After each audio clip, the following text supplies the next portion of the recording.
Hello guys, ito ang buhay wedding coordinator. Nakikita niyo dyan, no? Sobrang energetic ko pa dyan. Pero di halatang pagod na. Kailangan asikasuhin yung mga papasok na groomsmen tsaka bridesmaid para sa kanilang grand entrance. Hindi madali, kakapagod din. Mula alas 4 ng madaling araw, gising na kami para lang masikasong lahat from makeup to photo shoots no sa early morning before magpunta sa church. Kasi 8 a.m. yung kasal nito eh. 8 a.m. in the morning. So kaya inagahan talaga namin.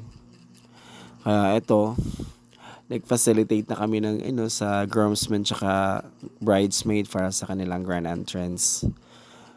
Pasayaw-sayaw lang yan dyan. Pasayaw-sayaw lang ako pero wala na, pagod na yan.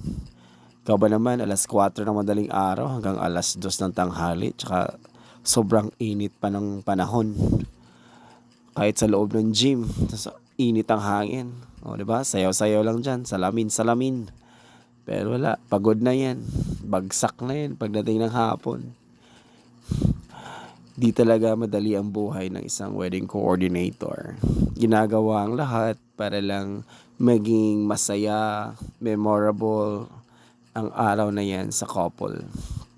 Anyway, congratulations sa newlywed couple ni si Mr. and Mrs. Mendez. No? Again, guys, salamat sa pagkuha ninyo as wedding coordinator on your wedding day. Maraming salamat. Congratulations once again, Mr.